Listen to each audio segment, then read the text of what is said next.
నమస్తే. ఇటీవల పార్లమెంటు సాక్షిగా కేంద్ర మంత్రి అయినటువంటి అమిత్ షా అంబేద్కర్ గారిని అవమానించేటువంటి తీరుగా వ్యాఖ్యలు చేశారంటూ చాలామంది అంబేద్కర్ వాదులు కావచ్చు, మాల మహానాడుకు సంబంధించినటువంటి వ్యక్తులందరూ కూడా ఈరోజు అంబేద్కర్ స్టాచ్యూ దగ్గరికి, ఏదైతే రాష్ట్రంలో అతిపెద్ద విగ్రహంగా ఉన్నటువంటి 125 అడుగుల విగ్రహం దగ్గరికి, అంబేద్కర్ విగ్రహం దగ్గరికి వచ్చి వాళ్ళు నిరసన వ్యక్తం చేస్తా ఉన్నారు. అమిత్ షా ఇమీడియట్గా క్షమాపణ చెప్పాలని ప్రధానంగా డిమాండ్ చేస్తారు. వాళ్ళతో మాట్లాడేటువంటి ప్రయత్నం చేద్దాం. ఏంటిదన్న ఈరోజు ప్రధానంగా మీరు ఏమని డిమాండ్ చేస్తా ఉన్నారు? మేము ప్రధానంగా ఈ దేశ హోంశాఖ మంత్రి వారిలే అంబేద్కర్ అని ఊగిపోతున్నారు. అంబేద్కర్ కాదు, ఇక్కడ కావాల్సింది దేవుని. ఇదే దేవుని తలిస్తే 7 మీడియాతో మాట్లాడదు. ఆగండి, ఎవరన్నారు? ఏమైంది? ఆగండి సార్, ఆగండి. ఏమైంది సార్? ఏమైంది? మీకు ఎవరు అరెస్ట్ చేశారు?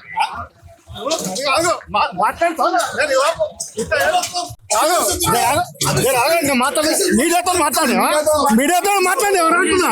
ఎవరు మీరు వినండి.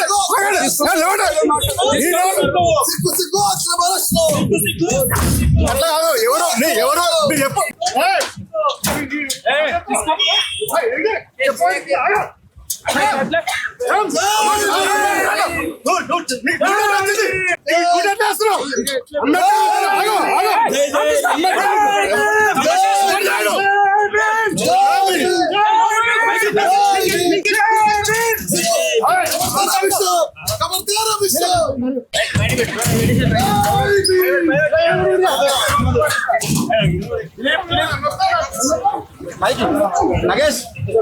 పోలీసు ప్రహారాల మధ్యలో ఇక్కడ ట్యాంక్ బండ్లో ఉన్నటువంటి అంబేద్కర్ విగ్రహం సంబంధించినటువంటి దగ్గర చాలా మంది పోలీసులు అయితే మాత్రం ప్రహార కాస్తున్నటువంటి సిచ్యువేషన్ కనబడతా ఉంది. ఒక పక్కన రేంజర్ల రాయేష్ కావచ్చు, మాల మహానాడు సంబంధించినటువంటి నేతలంతా కూడా ఈ రోజు పిలుపునివ్వడం జరిగింది. ఇటీవల అంబేద్కర్ గారి పైన చేసినటువంటి వ్యాఖ్యలు నిరసిస్తూ ఒక పక్కన రాష్ట్ర వ్యాప్తంగా నిరసనలు వ్యక్తమవుతూ ఉన్నాయి. అలాగే పార్లమెంటు సాక్షిగా సైతం కూడా ఇప్పటికే కాంగ్రెస్ పార్టీకి సంబంధించినటువంటి నేతలందరూ కూడా వాళ్ళ సంబంధించినటువంటి బైకాట్ చేసి పార్లమెంట్ ఆవరణలోకి వచ్చి కూడా వాళ్ళు వాళ్ళ సంబంధించినటువంటి అక్రమ ఒక పక్కన ఆయన చేసినటువంటి అమిత్ షా చేసినటువంటి వ్యాఖ్యలను విరమింపజేసుకొని క్షమాపణ చెప్పాలన్నటువంటి ప్రధానమైనటువంటి డిమాండ్ని సైతం కూడా కాంగ్రెస్ పార్టీకి సంబంధించినటువంటి నాయకులు కూడా వెలువరించడం జరిగింది. అంతేకాకుండా దానికి ధీటుగా బీజేపీ పార్టీకి సంబంధించినటువంటి ఎంపీలు సైతం కూడా పార్లమెంట్ ఆవరణంలో గతంలో కాంగ్రెస్ పార్టీ అంబేద్కర్ను అవమానించింది అని చెప్పేసి వాళ్ళు కూడా బీజేపీ పార్టీకి సంబంధించినటువంటి వాళ్ళు కూడా చెప్పినటువంటి సిచ్యువేషన్ కనబడ్డది. అయితే ఇదే సందర్భంలో ఈ రోజు పెద్ద ఎత్తున కూడా ఇక్కడికి మాల మహానాడు కావచ్చు, అంబేద్కర్ సంబంధించినటువంటి వాదులు కావచ్చు, చాలా మంది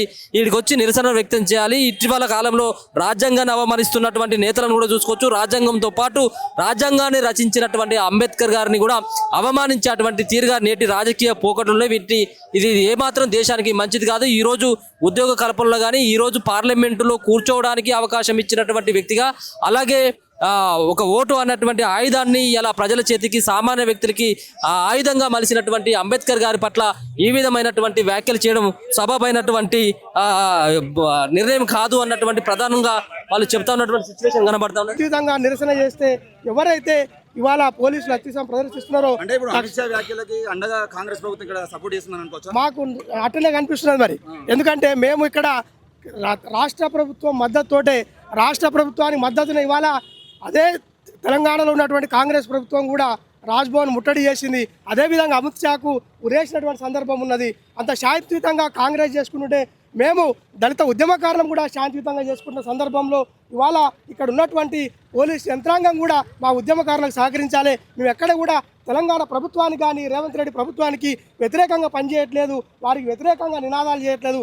కేవలం బీజేపీ అదేవిధంగా అమిత్ షాకు వ్యతిరేకంగానే, మోడీకి వ్యతిరేకంగానే నిరసన చేస్తుందని తప్పిస్తే కాంగ్రెస్ ప్రభుత్వానికి కానీ, కాంగ్రెస్ పార్టీకి వ్యతిరేకం కాదు. కాబట్టి దీనికి పోలీసు యంత్రాంగం కూడా మద్దతు తెలపాల్సిందిగా మేము విజ్ఞప్తి చేస్తున్నాం. ఒక పక్కన అంటే రాజ్యాంగం గురించి కావచ్చు, అంబేద్కర్ గురించి కానీ చాలా సందర్భాల్లో మాట్లాడినటువంటి మందకృష్ణ గారు ఇప్పటి వరకు కూడా స్పందించలేదు. దాన్ని ఎట్లా చూస్తారండి? ఇవాళ మందకృష్ణ మాదిగా ఏదైతే వర్గీకరణ తీర్పు వచ్చిన తర్వాత మాలలు మనువాదులు అని చెప్పేసి అనేక సందర్భాల్లో చెప్పిండు. కానీ ఇవాళ బాబాసాహెబ్ అంబేద్కర్ మీద ఇవాళ నేను ఎక్కడ గవర్నమెంట్ వ్యతిరేకంగా మాట్లాడలేదునా? నేను గవర్నమెంట్ రేవంత్ రెడ్డిగా ఉన్నదా అంబేద్కర్ గురించి మాట్లాడాకు? సో చూస్తా ఉన్నాం ఎవరైనా కానీ అంబేద్కర్ గురించి అంటే అంబేద్కర్ని అలాగే రాజ్యాంగాన్ని అవమానించినటువంటి వాళ్ళకి నిరసన వ్యక్తం చేస్తున్నటువంటి చాలా మందిని కూడా వాళ్ళు ఇక్కడి నుంచి అరెస్ట్ చేసేటువంటి పరిస్థితి కనపడతా ఉన్నది. చాలా మంది కూడా ఇక్కడికి రావడం కోసం రాష్ట్ర వ్యాప్తంగా కూడా చాలా మంది ఈ రోజు పిలుపునివ్వడం జరిగింది.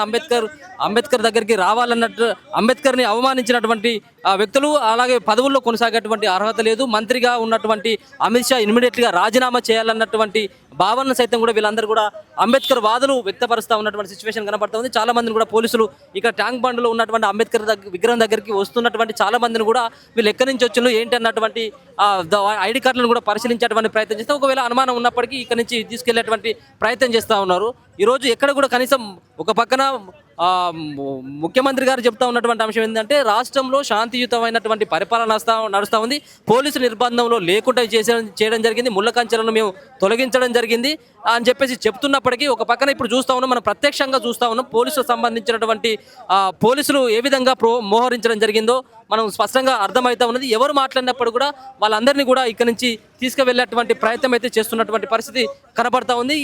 చూద్దాం ఇంకా ఇక్కడికి ఇంకా ఎంతమంది వస్తారు, ఇంకా వీళ్ళు రాష్ట్ర వ్యాప్తంగా పిలుపునిచ్చినటువంటి సందర్భంలో ఏ విధమైనటువంటి వాతావరణం ఉంటుంది ఇక్కడ అనేది కూడా మనం చూడాల్సినటువంటి పరిస్థితి. మొత్తానికైతే రాజ్యాంగాన్ని అవమానించేటువంటి వ్యక్తులు కానీ రాజ్యాంగాన్ని విమర్శించడంతో పాటు అంబేద్కర్ను అవమానించినటువంటి వ్యక్తులు ఈరోజు పార్లమెంటులో కానీ అసెంబ్లీలో కానీ కూర్చున్నటువంటి నైతిక అర్హత లేదన్నటువంటి ప్రధానమైనటువంటి డిమాండ్ అయితే రాష్ట్ర వ్యాప్తంగా వెలువడుతున్నటువంటి సందర్భాన్ని అయితే మనం ఇక్కడ స్పష్టంగా అర్థమవుతా ఉంది. మీరు పిలుపునిచ్చినటువంటి సందర్భంలో రేంజల్ రాయేష్ అరెస్ట్ కావచ్చు, ఇక్కడికి మీరు కనీసం నిరసన తెలిపేటువంటి పరిస్థితి కూడా లేదు, నిరసనకు తెలపడానికి వచ్చినటువంటి వాళ్ళందరినీ కూడా అరెస్ట్ చేస్తున్నటువంటి సిచ్యువేషన్ కనబడుతుంది. ఎట్లా చూస్తారండి అంబేద్కర్ పైన చేసినటువంటి వ్యాఖ్యలు కావచ్చు, ఇక్కడ పోలీసులు అరెస్ట్ చేస్తున్నటువంటి విధానాన్ని ఎట్లా చూస్తారు?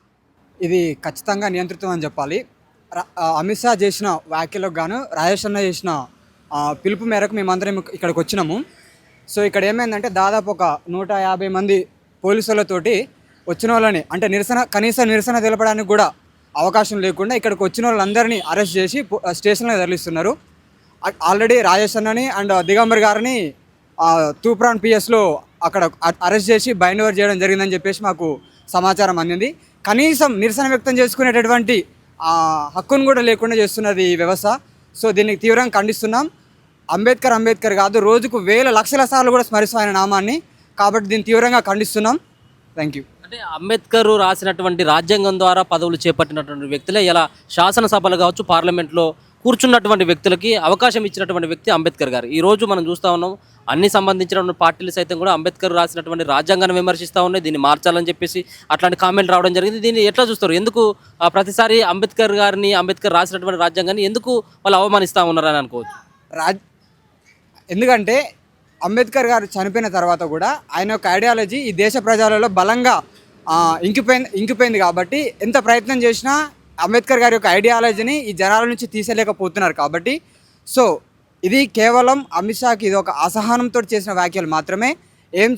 ఇది ఆయన మీరు చూడవచ్చు పార్లమెంట్లో ఆయన చేసిన వ్యాఖ్యలు ఆయన ముఖ కవలికలను అబ్జర్వ్ చేస్తే నిస్సహాయతతోటి చేసిన వ్యాఖ్యలాగా అనిపిస్తున్నాయి. కాబట్టి సో ఈ ఐడియాలజీని రూపుమాపడం వాళ్ళ తరం కాదు అని నా అభిప్రాయం.